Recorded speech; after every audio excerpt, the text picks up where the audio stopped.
So I have a gentleman here beside me. Okay. Let me have you first. Very briefly, sir, and say where you came from. Dr. Kenneth Chukwueneli. I'm from Texas. I wanted to thank the speakers for all their contributions. And I wanted to say a big thank you for wanting to vacation in Rwanda. And I bring that up in terms of what you're talking about in terms of media too. In the terms that for us, what we're getting is a bad rep in terms of ads in the media. You have the Ebola virus, you have the this virus, you have that virus that they say when you go over there it's going to kill you. Or you have the security things that they say they're going to kill you. Yes, granted, our security might be bad, but that's the same bad security that you have in the inner city when you step out and you can get shot at any time. But nobody takes a look at that. You know, what they're looking at is this. And so what ends up happening is that us fellow black people are not looking to go to vacation back in Africa. We're not looking to go to see what Africa looks like. We're seeing Africa in the eyes of the media as it's portrayed by the media as what we are. Not actually looking to see that we actually also have good things back there that people can enjoy. And then taking a tag on the issue on unity, Rwanda has a bad experience of the million that died from that thing. And you're going back there and hopefully now they're united. Does everybody else have to go through that for us to learn from that experience? Why is it not possible for whatever it is that has come out of Rwanda to be so well packaged for us other people to understand that killing ourselves is not the solution? And so hopefully with your journey, you might be able to come up with something that can be packaged in such a way that it becomes very easy for us to deliver. The other thing I had to say was that when you look at the former Benin Empire, the former Benin Empire had Muslims in the empire in the thing. The idea was the integration. The Muslims could do the writing, and so many other people were doing so many other things. We all lived together. When the colonialists were leaving, they were not leaving for us to be good. They set it up in such a way that we were not going to progress. And that's how the North ended up with power. And the Southern elite were taught how to present themselves to be seen to be helping the masses, when really what they were doing is putting money in their pocket, just like the elitists do right over here. And so at the end of the day, we have all this mental slavery that we're going through, and we need to break it somewhere, somehow.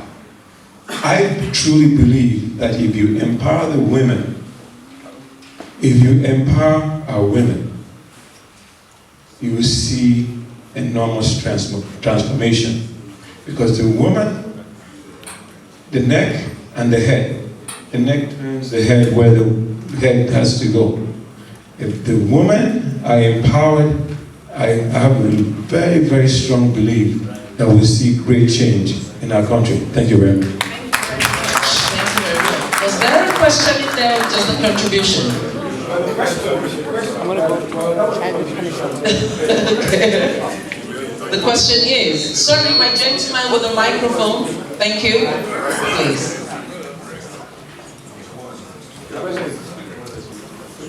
The question is, after all that we've said, how can we go about achieving that unity that we need in Africa? Thank you. So I guess we're going to get all the questions. We will get all the questions together and they'll respond to. Good afternoon, ladies and gentlemen. My name is John Opara. I'm a legal professional from Texas, Houston, Texas. Again, this is the presentation today is very great.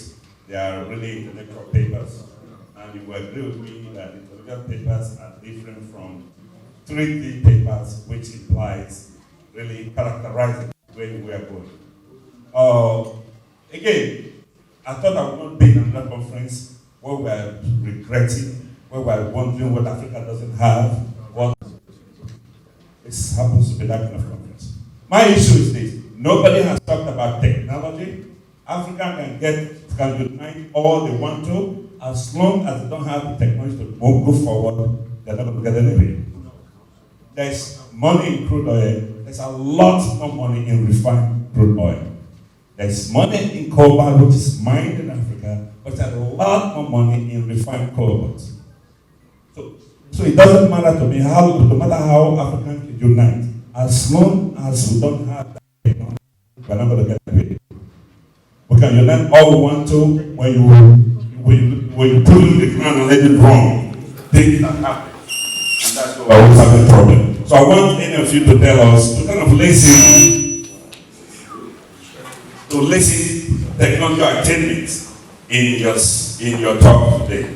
How can we get from here? How can we get from here we are to the next step? Technology is the key. They will keep keeping that from us. Thank you very much. Thank you very much. Can I have someone else on that slide? Thank you. Please, let's make it brief. Thank you. So we had this discussion in the morning, and I told you I was going to really stress you. First of all, sorry, my name is Victoria. My name is Victoria Inyama. Just Victoria. First thing is, you want Africa to be united, and I did tell you that that is grossly impossible. Why? We have culture, we have bias, we have different environments. We've grown up with different strategies and kinds of tutorials on how to live, and that's going to be difficult. Secondly, we do not read. A typical African person do not read, and if we don't read, we will never be aware of our environment. We will never really know ourselves and who we are. It's a bit tricky having to listen to history from somebody or grandfather's perspective, because you're definitely going to be told that history from his perspective and his understanding, and he's going to tell you what he wants you to know. But it's always very difficult for a typical African man to read about everybody and different cultures and just want to decide on himself. And I do agree with Dr. Dolako being a behavioralist, but I would say I'm rather a humanistic person, because I believe that each individual has within himself what to, how do I put it now? You have to yourself. You can make a decision to be a better person. You don't need to. Your environment, that's my opinion. Like, your environment may not really change you. You could experience whatever it is in your environment, or you could decide to be. I could stay with smokers, and I decide I will not smoke. It's a decision, and that's where it's different. So, first of all, and I'm really glad that, to an extent, the Western organization is here. And that's why I'm able to hold this microphone to speak. Because in typical Africa that we all imagine, I wouldn't be given an opportunity to be seen, sometimes of being heard. Now, the problem is that... Sorry, madam, I need you to go straight. Is that a question or a contribution? Oh, we just want everyone, so everyone else can have an opportunity to speak. Please. So my question is, how are we going to unite Africa? How are you going to change the ideology of the typical African man to go within himself and decide not to be selfish, but to plan for everybody's good? Because unless that plan is put in place, we will still be beating about the bush. Thank you. Thank you very much. Please, there's a gentleman in front with glasses. Can we have the gentleman in front? And then after that, we have about 3 more people, and we're good. Thank you. My name is Luke from Atlanta. I've heard all the speakers. Thank you very much. Every time I come out to events like this, I get to learn a lot. And my question is, how do we change the narrative? We've always talked about changing narrative. We've not mentioned corruption. We've not mentioned selfishness. I believe the first speaker that started this conversation mentioned somebody building a house, living in a mansion, and the street in front of him is not fixed. I'm pretty sure the cost of fixing that road is a fraction of the cost of his house, may not even be up to the cost of the fence. Until we begin to be selfless, not necessarily being selfless in every action that we take, we look at others. How does that benefit everybody? So to sum it up, I think the narrative needs to begin to change. Because we all know the history. We know what the white man did to us. We know what the strategy is. What is our strategy? We have to love ourselves. So the narrative needs to be changed. And I don't have all the answers. We'll see where we go from here. Thank you. Thank you very much, sir.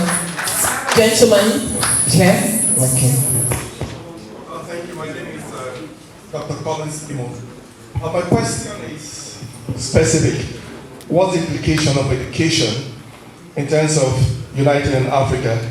Because if you take the situation of, back home in Nigeria where our parents or the young folks are sending their kids to Europe and America to school, what values are they impacting? And these kids come back into the country to work. How is that changing the situation? That's the first question.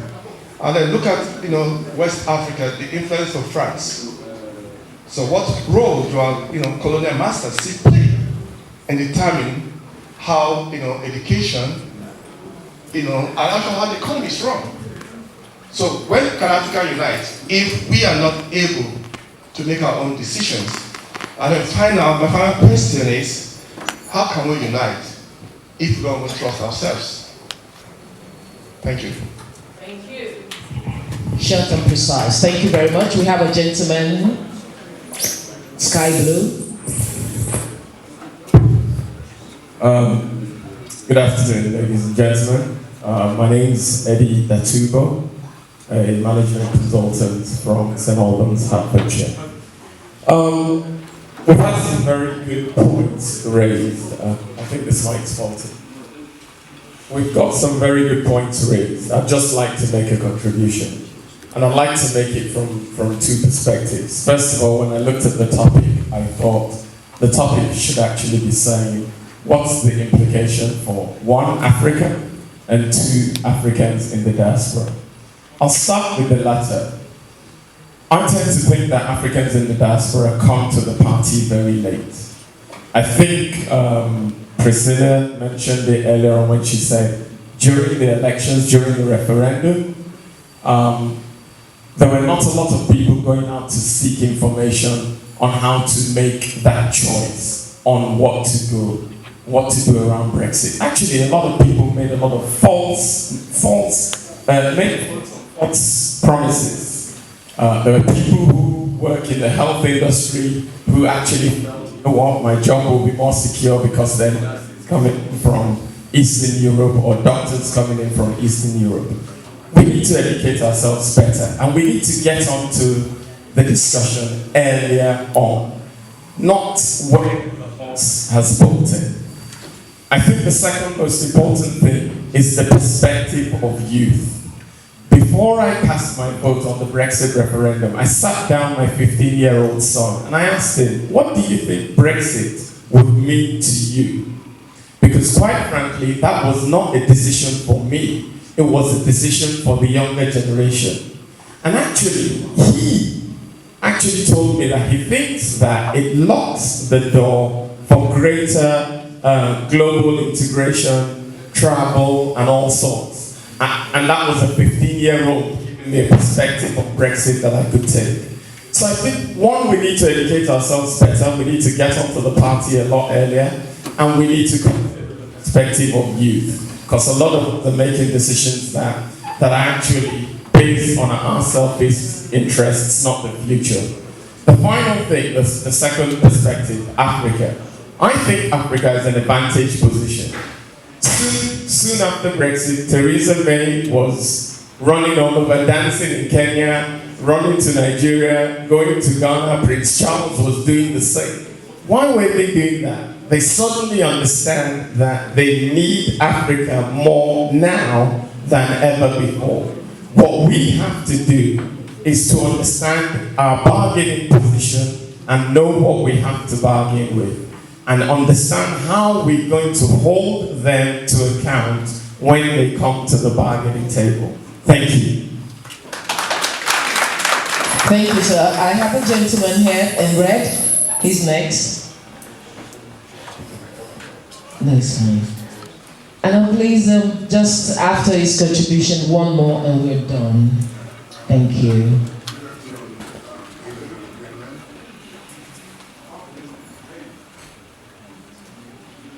Good afternoon, ladies and gentlemen. I'm Mr. Sakalo from New York City. I have listened to the contributions from distinguished speakers and from, I have listened to the presentations from very distinguished speakers, contributions from the rest of us in the room. We always ask a question on how we can integrate ourselves and move forward.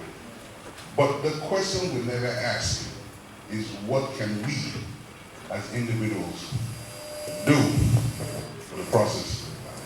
Just like JFK said, what can you do for your country and not what your country can do for you?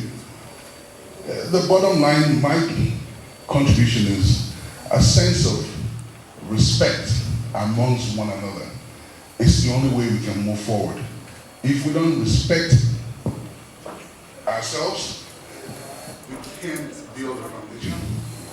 And so my question today is, what can we do individually? What do we have to contribute individually to seeing a one Africa? Not what the one Africa or the AU that we have today can do for us. Thank you. Thank God. We have a lot to say on this issue. I would like to give the mic to our discussant, Mr. G.D. Lemmy. Let's hear from him. Thank you. Thank you very much, Madam. I think I was introduced as a doctor. Unfortunately, I'm not a doctor. I need a doctor myself. I came into the discussion, and my apologies for being late. I think that's been explained by the able moderator. But I came in at the point when you were talking about, and because one has to be sure what the agenda is, not the agenda that has been set forward. And for that reason, I look to solutions rather than highlighting the difficulties. And I say two things, and I'll take it very briefly. So far as Brexit is concerned, I take the view it's a complete irrelevance to us in Africa. And I'll tell you why. One is, if you followed the Indian elections recently, where 600 million people participated successfully in electing the government, one of the issues that they discussed was Brexit. And what has the Indians done, insofar as Brexit is concerned? The incoming Prime Minister was asked those questions. And what he said was this: we, as India, have already started negotiating with the EU to start with in terms of trade. And independently of that discussions, we are discussing with the United Kingdom separately. Part of what they were discussing with the United Kingdom was, you need to lift your embargo on students coming from India to study. That's one. Two, after they've finished studying, you must give them extra 2 years to have the opportunity to use their degree or qualifications in your economy to learn and gain experience before they return to India. Most of the African countries were not involved in that. I spoke to an expert in Nigeria who told me, well, what will happen is the Indians will get that concession from the United Kingdom and everyone else will piggyback on the back of it. And that tells you why we always come late to the party. The Indians already sealed the deal. And it will only benefit their own people. It won't benefit us. So what I'm saying is this. In practical terms, our governments in Nigeria, which is the only country I can speak about in terms of reaction to Brexit, the president has just been elected and he's sworn off to Saudi Arabia. Second time in 2 months, in the same month, in 2 weeks, to attend the OIC, which is the Organization of Islamic Countries. That in itself may not be a problem because you can take monies from Islamic banks without paying interest. If that's what you wanted to do, if you have a plan in the first place. But most of us know there won't be a plan. The money is just going to be squandered. So there's no plan. So far as Brexit is concerned, it makes no difference to Nigeria or the subcontinent because we do absolutely nothing to prepare for events. So that's the first point. Second point, I don't know what was said about Rwanda in my absence. I returned from Rwanda about 6 weeks ago myself, and I found a country which had great difficulties in terms of genocide. But what I found was very impressive. The infrastructure is amazing. There was no problem with NEPA. There was, yes, it didn't exist. The road infrastructure and road connections were super. The communication systems, the network for transport was, and this is a country which is landlocked and has no mineral resources like Nigeria. And every organization that I met there were either having an office in Kigali or in the process of putting roots in Kigali. There were Americans there, there were people from all over the world. Arbitration was the reason why I was there. They were putting headquarters in Kigali. And the reason for that is infrastructure, development. So if we're looking for a solution to our problems, it's not Brexit. It's going to a small country like Rwanda and seeing the man who was part of the problem, and some would say, part of whatever it was, and is probably a dictator for all intents and purposes. But you know what? He's delivering for his people. He's putting things in place. My minicab driver, who drove me most of the time, I won't bore you with ways of driving me too. It's my personal. But he made it clear to me that it is against the law in Rwanda to ask somebody where they came from. Because of the history that they've had. You can't be asking somebody, where's your village, what's your origins? That is to get rid of the problem that they had. It may not be perfect, but it looks like it's working. And they're delivering. So that's a solution. That's a practical problem being solved by practical steps. Rather than sitting down in these nice places and wondering what Brexit brings for us. It's absolutely irrelevant. I frankly don't care whether colonial masters want to be together or not to be together. That's their problem. My oldest daughter is studying in this country, in this city, and is learning Chinese. When she started learning Chinese and Mandarin, she's doing a degree at the university. When she started, the benefit I got out of it when she started learning Chinese was to go to the local Chinese shop and know what we're ordering. The difference between saying number 56, number 1, and you can combine it with number 4. That's the best we could have achieved. But when she goes to these places and she starts listening to the Mandarin that they're speaking and telling me that we're not buying anything from here because these are cooking dogs and they're not serving you what they're serving other people. That's exactly what they've just discussed amongst themselves, which is your point about the fingernails. She said that's what they're saying. So we say to them, on one occasion, please just leave your Chinese. We do not want it anymore. So that's what I say. When we were talking Brexit in my family, that's the kind of discussion we were having. It's irrelevant whether Britain wants to be part of the EU. What we need to be doing is telling our children to the wider scope, China, as Priscilla quite properly said, is taking over Africa. They'll give you a loan to build a train, or sorry, a train track. They'll give you a loan. They'll bring their prisoners to build the road, the rail track. They will bring the worst locomotive engines that they don't need anymore, refurbished ones. They'll bring it back. And I've been in one of them, traveling from Abuja to Kaduna recently, in February, and it broke down.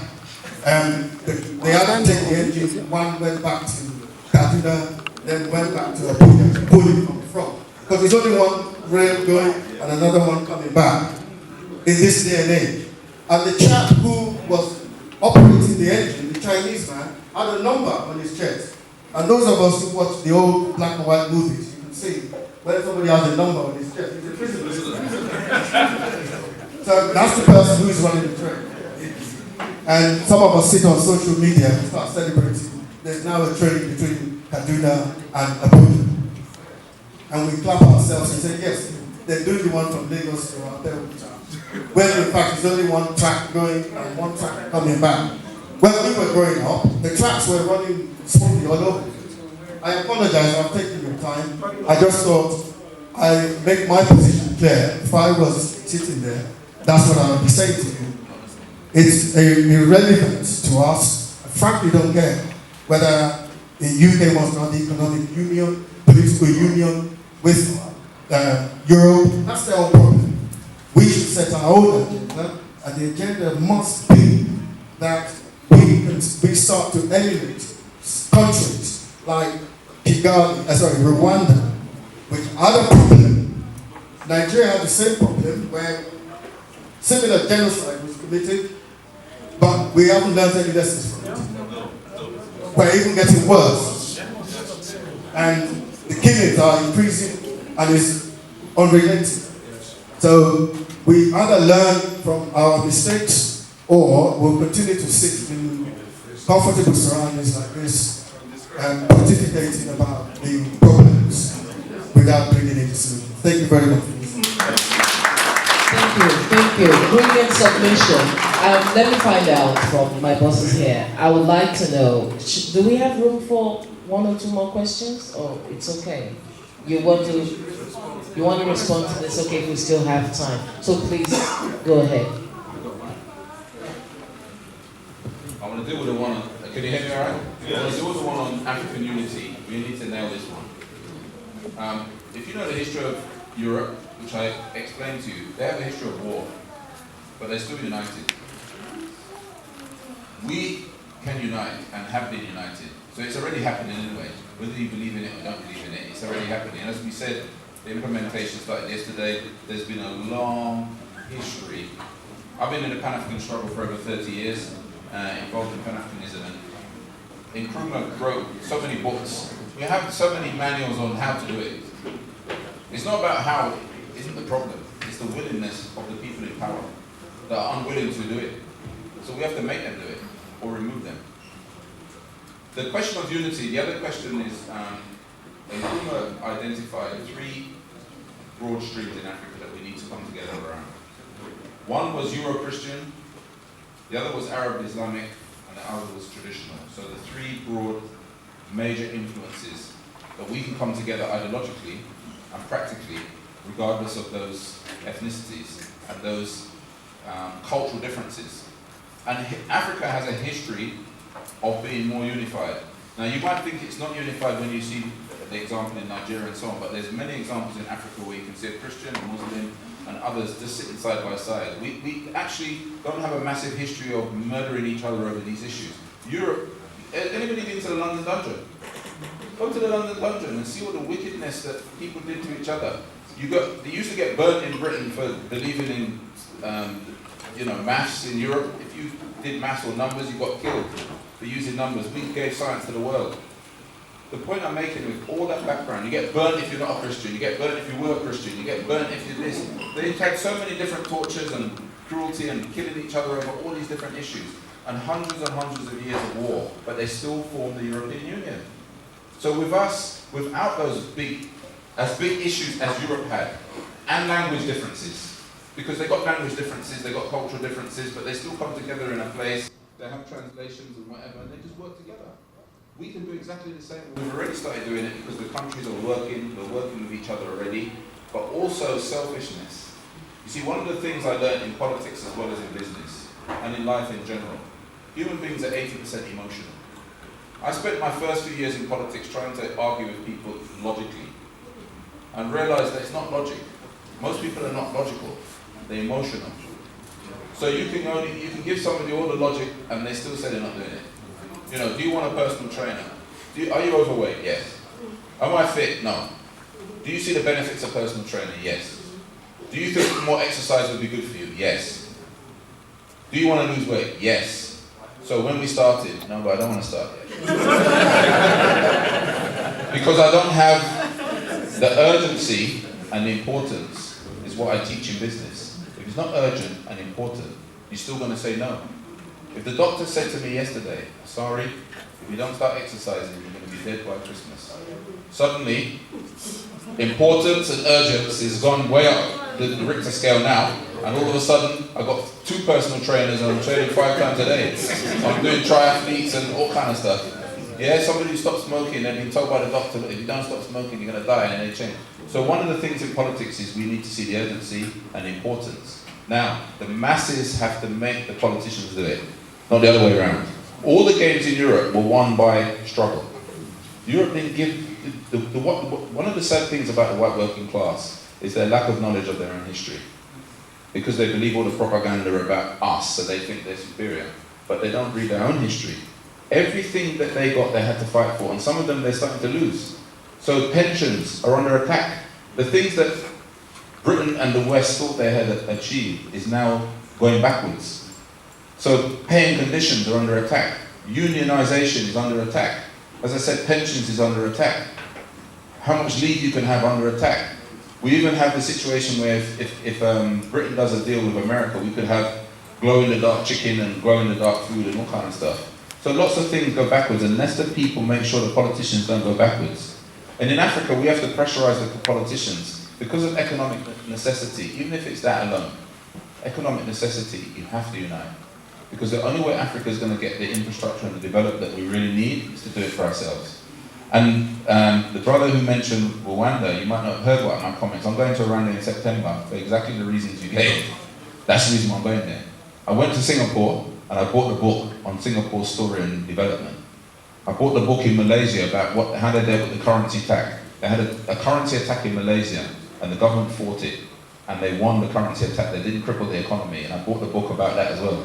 So when you go to these different places, you learn these different things. And as you said, what can we learn the lessons? How is it a country like Rwanda with very little resources, how have they managed to do what they're doing? What can we go and learn from what they're doing and see if there's something we can bring back and learn from other places? With all these contradictions, but as you said, they're doing so well with so limited resources. Nigeria, with all the resources, why hasn't it got that level of infrastructure and quality? Because it's the attention to detail and commitment. But the question of African unity is one we can nail. We can unite, and we are uniting. So it's not even can we are. Because the African government's already working together. People used to say to me when you were doing Pan-Africanism that the North Africa, as we talk about Sub-Saharan Africa, North Africa don't want to be involved. But again, check the history. I didn't bring all the books because it's too heavy. The Africa in Unity by V.B. Thompson is a classic book that demonstrated when there was only 8 independent states. Nkrumah was the only Sub-Saharan present African leader. When he asked the others to come and meet him for the first All African People's Conference in Accra, Ghana, all of them came. When Nelson Mandela came out of prison, where did he visit? 2 major places he went, Libya and Cuba.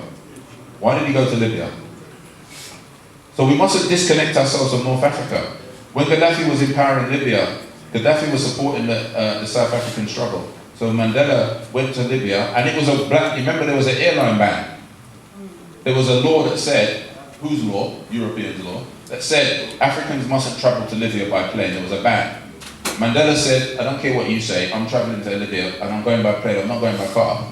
And he flew to Libya and nobody did anything, right? And he flew to Libya to say thank you to the Libyan government and to Gaddafi for the support they gave. He went to Cuba to thank Fidel because, again, the West said him, don't go to Libya, don't go to Cuba. And he said, well, I know who my friends are, I'm coming. And he went to Cuba to thank the Cubans because of the critical role they played in the Angolan war to end the war in Angola that gave liberation to Namibia and Angola. So all these things are important to link. We know we can unite and we can do it. There's examples around us. Look at Ethiopia. The new Prime Minister of Ethiopia. There was been a conflict between Ethiopia and Eritrea for many, many years. Within days, the Prime Minister of Ethiopia said, because what is the argument about? Most of it is immature ego nonsense. The Ethiopian Prime Minister said, you can have that bit of land there. What are we arguing about it for? Have it. So they said, have the land dispute. It's irrelevant. Have the land dispute. They're now friends with them. Now we can start trading and building relationship. Half the people in this cabinet are women. Somebody said about the rise of women. I agree with you 100%. 50%, as I said, is in Rwanda as well. We need to have all the resources of Africa, so women have to be completely involved. And some of the speeches, we've got some great videos and stuff of speeches of people talking about how Africa is coming together and united. We all need to be in a Pan-African organisation. You're already in a Pan-African organisation because your organisation is Pan-African, geographically. So you can unite and work with us in all different areas. And when we finish here, one of the things I want to have private discussions with you about how we can work together. Because there's so much work we can be doing. And when I come back from Rwanda, I'm going to take videos and everything. Because as you said, when I show my children and show people what Africa is like, because when I go to Africa, I'll take videos to show people, because when I go to Rwanda, people will ask me, where you staying? Like, what do you mean where I'm staying? When I go to Spain, nobody asks me where I'm staying. I'm staying in a hotel, 5-star, lovely. I'm going to take pictures of all of it and bring it back. But we're going to learn, and I've already sent an email to the Rwandan government to say we want to come, we want to work with you. We're willing to do some free talks and do other things there. What can we do with you? And what can we give you back? Maybe something we can do here. So I just want to mention that one. There's loads of other ones, but the one on African unity is already happening. We're moving to continental unity. It's an absolute necessity that we have to do it. 16% of our trade, even if we double that, just double it, be 32% of our trade within Africa. More of our economy, $2.3 trillion economy.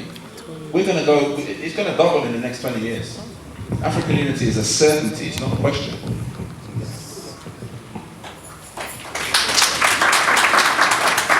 I just, because I see this, we're rounding up. There seems to be a trend where people are saying that whether it's Brexit in, Brexit out, it doesn't matter. You know, we should be thinking about Kigali. Now, that's not what I said. I said whether we stay in or we stay out, okay, there is an existential threat for us, black and ethnic minority in UK. And it is. I have 4 children here, they're already adults, okay? They're Nigerians, they're not going back to Nigeria. I can see the sign. One of them has even forgotten where his Nigerian passport is. He's a silly boy. Anyway, you know, so what I can see is generations upon generations, all right, are going to face this threat. And I say it's existential, all right? Listen, I think about 2 years ago, myself and Barrister Jide Nanlane, I took about 20 pirates to central London. We had a big banner, as almost about 1/4 of this, and we went into the streets of North London. On that banner, it says, Brexit, have your view, black and ethnic minority. This is what I do anyway, because I'm an activist. You know, so it's not just a question of sitting down in this nice hotel. So when we got there, what we were doing is that we were, this is how many months before the real vote? Several months before that. We wanted to know, first of all, are the people interested? Okay? And, well, a lot of people were just looking at the billboard, you know, and then walking, you know, past. But eventually, Barrister Nanlane was able to accost quite a contingent of people. We were not doing a survey. What we wanted to do was, what are the views going on? We met one Sikh, all right, you can identify a Sikh man by the way because we met Afro-Caribbean, we met some white people, we met some Nigerians and things like that, okay? And it was quite clear that they actually hadn't given it a thought. They hadn't given it a thought, you know, and there were 1 or 2 who were saying, well, you know, get rid of the police shots. Just laughing at him. After they get rid of the police, this is where we are now. What I'm trying to explain, okay, is that we have to face this issue here in UK. I know the title is for Sub-Saharan Africa, okay? But here where we are, we're going to feel this Brexit. It has already claimed 2 prime ministers. And I tell you, if we stay here, UK is not going to be the same. You can see already.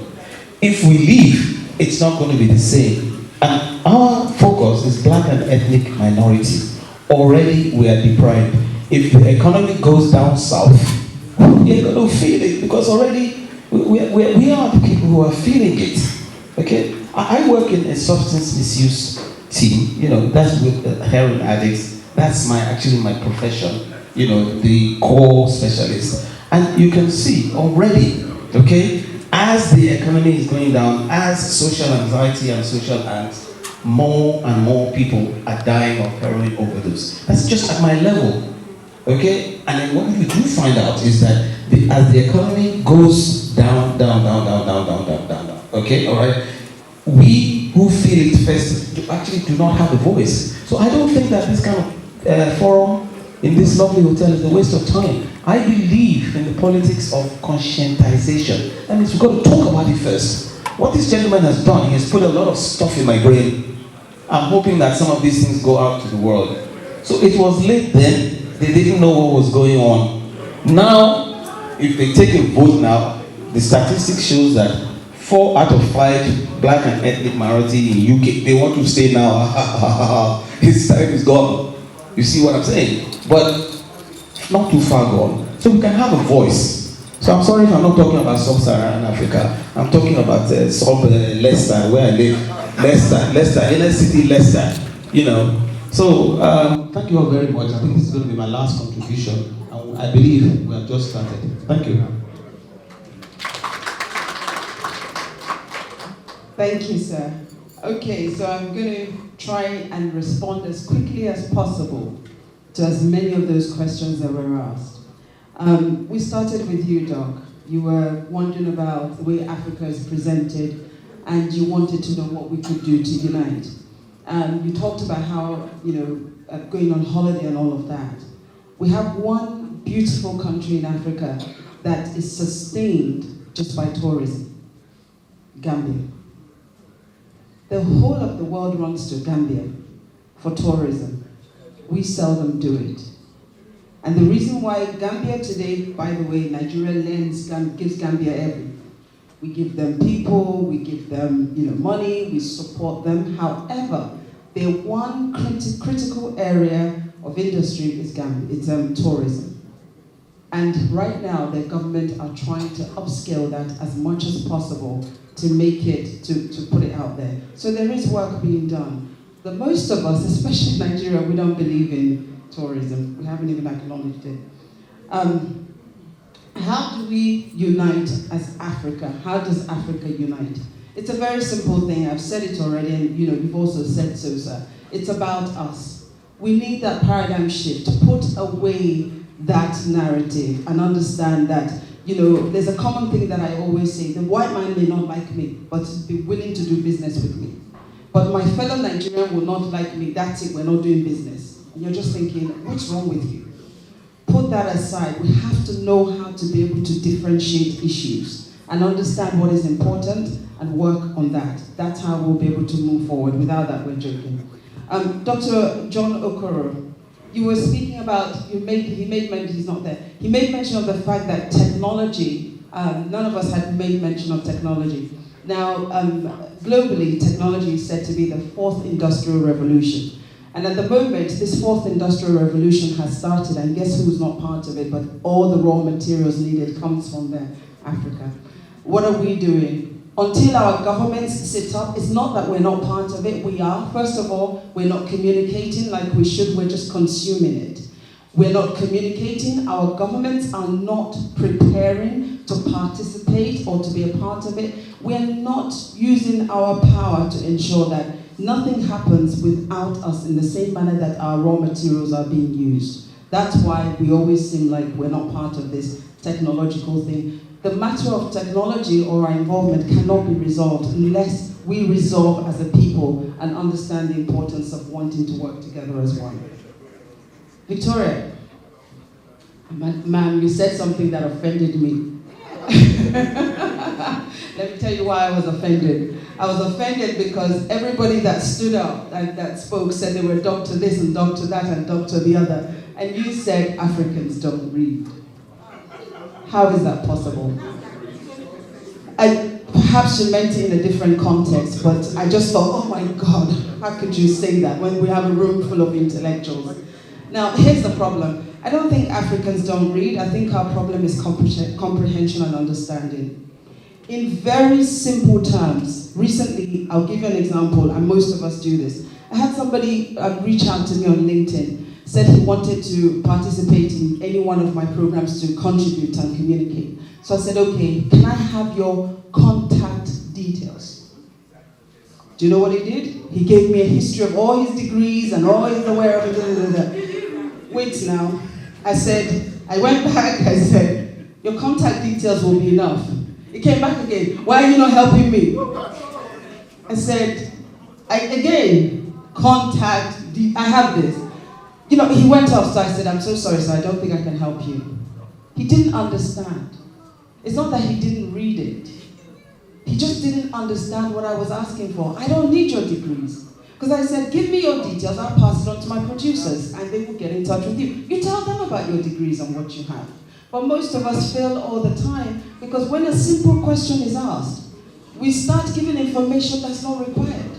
So I think that's where we fail. It's not that what you have just told us, it's out there.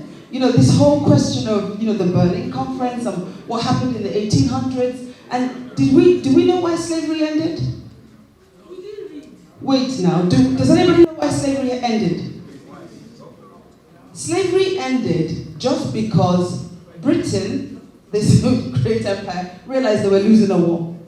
So they decided, you know what, in order for us not to lose, maybe let's get the black people on our side so that they can war with us against the Americans. That was how the conversation started about slavery coming to an end.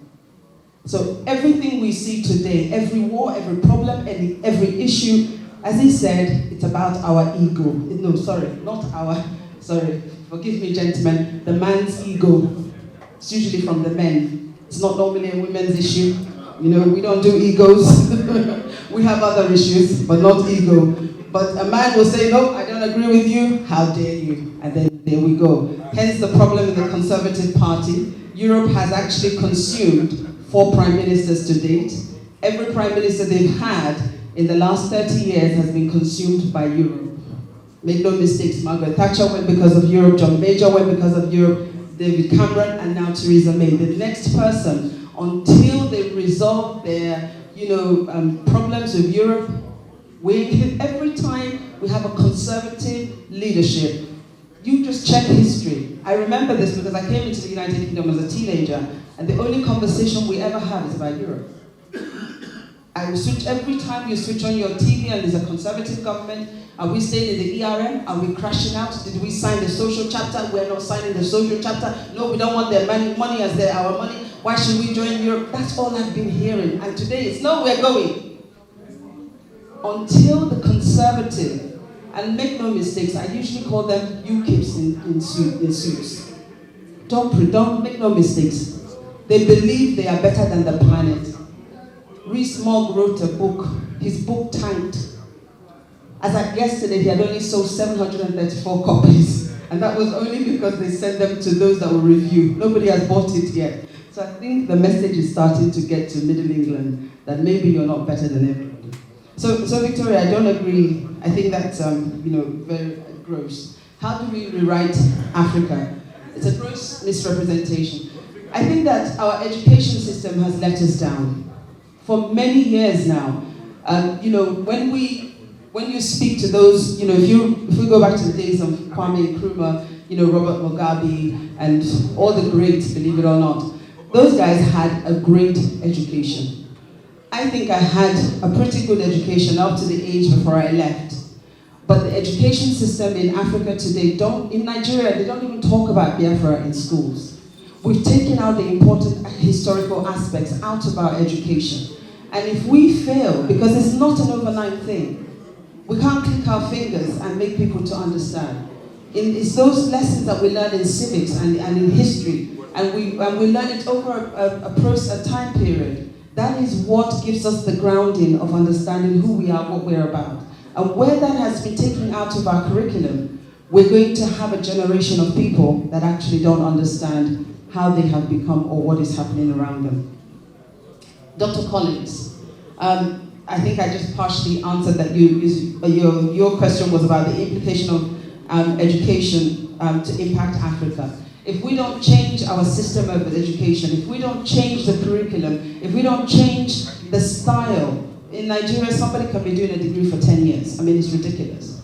If we don't prioritize the education, invest in it, and prioritize the subjects and tell the truth about history, we're not helping, the next generation. And the only way things can change on education is when we make the priority and structure it right. Without the right structure within our educational system, it's not going to help us.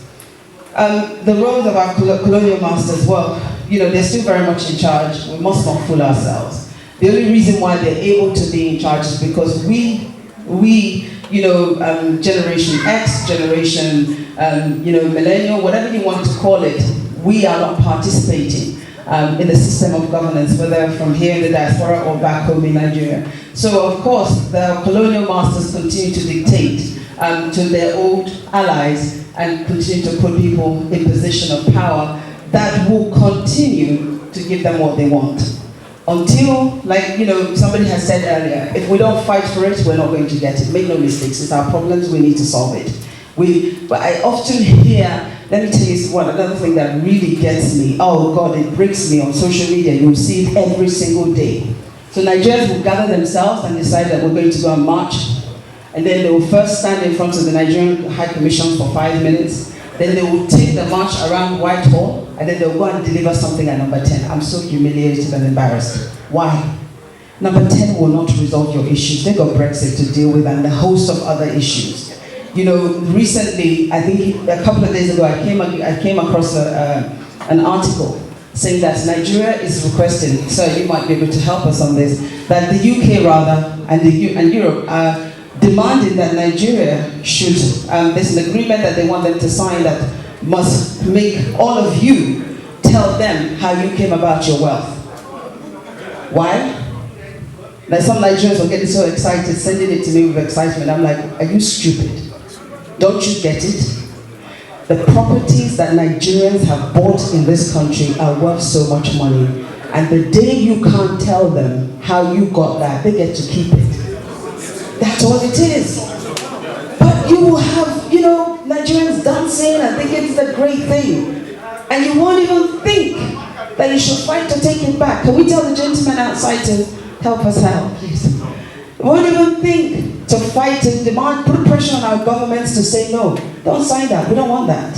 Let them keep their England and we'll keep our Nigeria, as Robert Mugabe said. Eddie, your contribution, thank you so much. It was great what you said. And you said, you were asking, why does Africa... Sorry, I apologize. It's about time. Okay, so let me just quickly...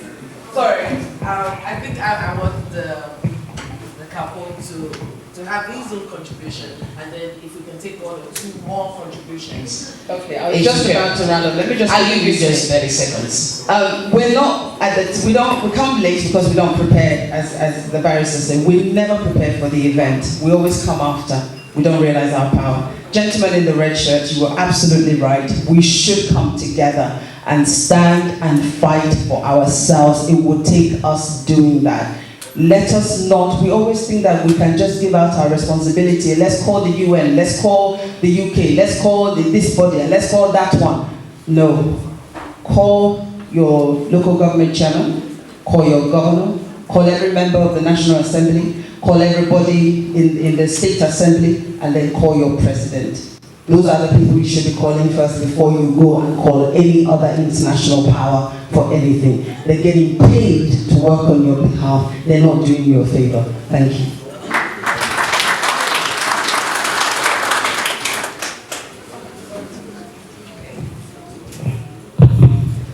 I think My contribution would be more in terms of what does an individual do in these circumstances.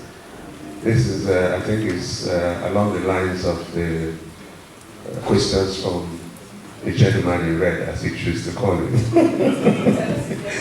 He did. His name is Osadoro. Yes, yes. So I think for me, it's two steps. The first is in the way we relate and treat one another, which is one of the things that we have sounded so much on. The second would be contributing towards public enlightenment. We can do that because as an individual, unless you have political power, you really can't influence much. So the best you can do is make sure you create as much public awareness of the situation as is, and to try and change people's mindsets about perceiving what really the solution should be. So as an individual, I think this should be the kind of action should be taken if we want to contribute in changing the narrative. Thank you very much. Okay, can we have... Oh, you want to say something? Just on the technology one, I want to look at technology. Just an example, one of the things Nkrumah wrote about, he had some principles of Pan-Africanism, and we call them Nkrumahism, some of the principles. One of them was industrialization. We must industrialize Africa. The technology transfer is a major part of that strategy, and we need to be tactical and clever, just like the Chinese. The Chinese invited all the Western businesses to come over to China, and within weeks and months, they had a copy of everything somewhere.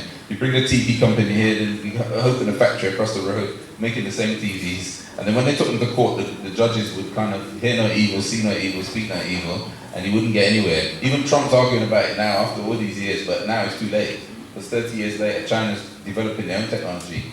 But if you look at what Africa's doing, one of the things in Rwanda is a combination, and I'm a lefty like many people, but one of the things I learned over time is having a relationship between the private sector and the government.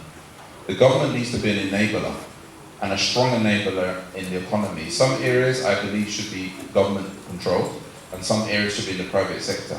But the small private sector is a critical aspect, and that's what drives a lot of the small technology changes that then become big companies. And what African governments need to do more of is not always look outside for the technology, but encourage technology. Even in Cuba, which is a socialist country, got rid of about 1 million government jobs, saying that we need to move to enterprise. What they were saying is we need to create our own employment. So there's many areas of employment the government doesn't need to be involved in, which is things like, getting a haircut, a garage repairs. There's so many small businesses, but in technology as well, we've got people who are developing chargers in the street where you can charge a mobile phone, through solar panels. Cars are being developed, vehicles are being developed. There's lots of technologies being driven by young people, and the government needs to enhance and encourage it in the same way they did it in other countries, where you give grants and support and create environments where more of the same technologies in the same area. We hear Silicon Valley, we need to have more of those kind of places in Africa, because where you have synergies. When I did my MBA, that was one of the things we learned, is that where you put together similar technologies, there has lots of technology transfer. So the benefit of Silicon Valley was you have loads of people dealing with digital technology in one place. So the speed of technological development is faster. And if you see the iPhone, for example, all the value and the high value, as you rightfully said, the high value is in America. The high paid jobs are in America, which is the technology development of the iPhone. But it's made in China, which is the low paid aspect. One of the things we have to look at in Africa is that Africa is under-industrialized. We can encourage businesses to come and bring industrial plants in Africa, because at the moment our salaries are relatively low. But the governments must ensure that there's technology transfer. That's the critical part. It's all right saying come over here and open a BMW plant, come over here and open a plant making mobile phones. But what we have to make sure is that technology is being transferred so African people can open up businesses and use that technology locally to also compete in those marketplaces and have the technology. So we have to protect those markets, like I mentioned earlier in my presentation, that all the free market economies in the world protected their markets initially. It's only when they became global powers that they went for the free trade. But in the early days, you protect your markets because you can't compete. Somebody making a mobile phone in Nigeria can't compete with Apple tomorrow. It's an unfair market, so you have to protect it and help it build. Encourage them to build that market within the country, develop it to a certain level before you can hit the big global marketplace. So that technology transfer is important, and it's very important these governments don't just give away everything to the private sector, because it doesn't stay in the country. You can just move tomorrow and just take the technology with you. In Ghana, I went to Ghana, I still got it on my phone. Ghana used to that had many industries that Nkrumah helped develop. One of them was the tires. So, and even Marcus Garvey, from Jamaica, Marcus Garvey tried to do a deal with Liberia, which was destroyed by America, to get the rubber to make Liberia to make tires. The Firestone Company and all that was given the priority from the American government. So the Firestone Company in America and other tire companies now make all the tires, but the rubber comes from Liberia. In Ghana, I've still got pictures of the plant in Ghana where he used to make tires. It's all mothballed because the government who threw him out, they mothballed the whole thing. Rather than, they didn't even give it to the private sector or do a deal with anybody, they just mothballed the whole thing because they didn't want Ghana to develop in that way. And we got pictures of on the tires that are still in there. It says, made in Ghana. Now Ghana imports all its tires. We could be making tires. And the same in Nigeria, you've got the oil, but we're not refining. And all the extra products that come out of the refining of oil, all the products, all the glass and plastics that are being made in the world come from oil. A lot of it comes from oil. And if we could harness that and make that, that would be a secondary product. And that's where the added value of all these products. Why are we not making chocolate? We don't make chocolate, we should be making jewelry. All the world's jewelry should be coming from Africa. Not the gold. No, we don't want to sell you the gold and the diamonds. No, we'll keep the gold and the diamonds and we should make products with it and sell it to you. Because when we make the diamond into a ring, it's worth thousands. If I just give you the diamond uncut, it's not worth so much. It's the finished product that makes the extra profit. And that's what we have to do, the technology transfer in Africa. But the governments, if the government just leave it to the private sector, you get the danger of just chaos. Even in Britain, there's chaos. London is so, in a mad city. Who would develop a city like London? It's chaos. Every pub that closes down becomes flats. Every industrial centre that in London becomes flats. Because it's disorganised private sector just running riot, doing whatever. It's not necessarily what the people want, it's just what the private sector want. So I'm all in favour of having the private sector involved, but the government needs to do it in such a way that it's for the benefit of the people. You don't just build one-bed flats and bed sits because I'm a developer and that's what I want to build because I make quick money. But in 10 years' time, we're saying all our properties are too small because you allowed me to just do what I wanted to do. So there's that key thing I wanted to mention about technology. We can imagine if we do the technology within 1.2 billion people first. Let it develop within that marketplace among the $2.3 trillion economy, and then take it to the world.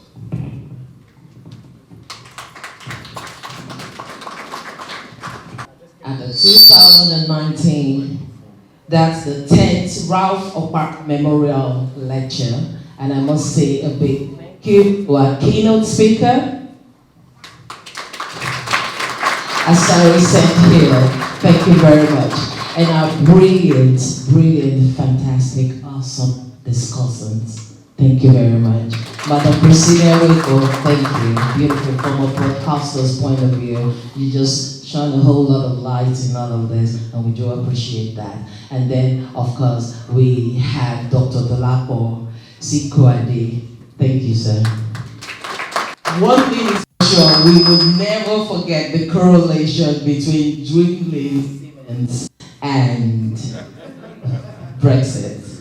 We're adults here. Are there kids here? Do they understand what I just said? No, I'm not sure. And of course, our brilliant Capone, our own very president. Can I use the word president? Our very own Capone. Dr. Mano, I'm okay by saying Dr. Mano Bahabo. Thank you very much. I'll put your hands together once again for every one of them. And of course, and very importantly, you have all been a fantastic audience. And we had another brilliant time, and we're making history again and again. And the most beautiful thing here is this: let's keep talking about change in Africa. We would get to a point whereby Africa will be fully united, not just in the books, but truly united, and we will do what is right, seizing the moment and making Africa great again. A lot of people will say Donald Trump is racist. I don't think so. As a matter of fact, I'm one of his biggest fans because he's a right-thinking leader. He's speaking up for his nation. He's saying, I want to make my country great again. You also can go ahead and say yours. Why are you busy throwing stones at him?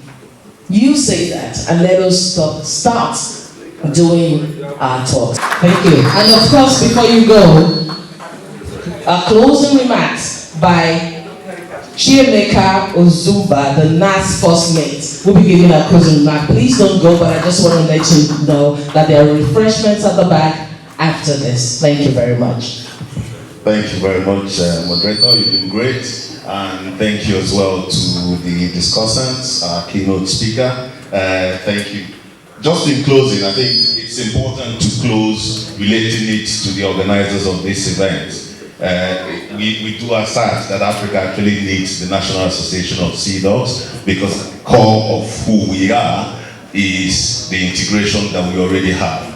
In Rwanda, it's against the law which tribe one belongs to. Already, we have people who've known themselves for 30 years, 40 years, and they don't even know what their names are, because from your name you can know who. That is already what we have. And what is uniting us is the ideology behind it, the 4-7 Creed, which is against Moribond Convention, against tribalism, for humanistic ideals, and for chivalry and comradeship. So the key thing we have to take away is that there has to be the philosophy that we will all then unite around. And one thing that we have to take away, the white men are not better than us. I think it's always easy for us to talk about racism, forgetting that the colonial mentality is destroying us. We go to work, we only want to complain about, oh, they're racist against me. No, the key thing is for us to assert who we are. And it's important from what Asari has talked about, that we have built the world. If the slaves built America, we are not slaves, we are the builders of America. If slaves, the wealth from slavery has built England, we are not slaves, we are the builders of the United Kingdom. And changing that narrative will only work when we change perception of ourselves. We're not slaves, for crying out loud. We're not the descendants of slaves, for crying out loud. We're not. If slavery is not a choice, then we're not descendants of slaves. And until we change that, we can't take charge. And I'll give you an example. We all thought Africa is bad. For crying out loud. Corruption, the United States of America is also a corrupt country. Britain is also a corrupt country. Europe is also a corrupt country. I'm happy Dr. Asari talked about 100 years of war in Europe. And we're talking about dictatorship in Africa. There have been more dictators in Europe. What were the kings? What were the queens? Who said God made them? Look, our leaders can never even dream to be worse than European leaders have been. So until we start seeing that even, who is it? Is it Abacha? Abacha cannot be worse than King Henry X. Yeah. Would it be more than that? The man created his own church just to marry a second wife. What are we talking about? Let's stop looking down on ourselves for crying out loud. It is only when we stop looking down on ourselves that we know. We remember growing up and talking about Taiwan products. Well, we don't use Taiwan, we don't use Chinese products. Today, everyone is producing it. We have Aba products. No products made in Aba, and we are all looking down on them. This thing was made in Nigeria, the clothes I'm wearing. Most people here wearing clothes are made in Nigeria. Most people here will wear clothes this night are made in Nigeria. Why? So who's Gucci? So who's Gucci? Who's Gucci, for crying out loud? The only reason I'm saying this is to conclude against Moribond Convention. The philosophy in the Pyrates Confraternity is a philosophy that can help our race. Thank you very much once and all.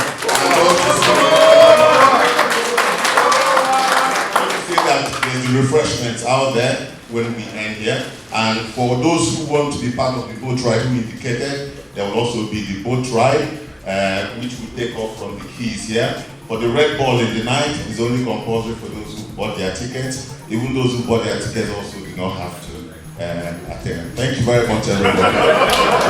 All the best.